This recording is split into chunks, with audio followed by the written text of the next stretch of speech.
बारिशें आ गई और चली भी गई, कोई दिल में सिवा तेरे आया नहीं।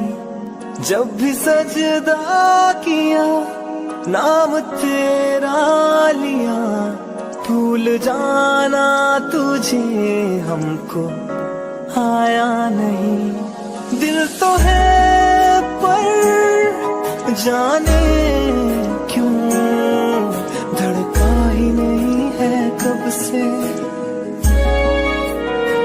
হ্যালো এভরিওয়ান, আসসালামু আলাইকুম। বৃষ্টির জন্য আমি জানি বন্যায় পরিস্থিতিতে সবারই অনেক খারাপ অবস্থা। আমাদের তো আলহামদুলিল্লাহ অনেকটাই ভালো আছি, কারণ যেহেতু 4 তলার উপরে আছি সেহেতু কোনো সমস্যা নাই, কিন্তু বাজার সদাই করতে একটু ঝামেলা।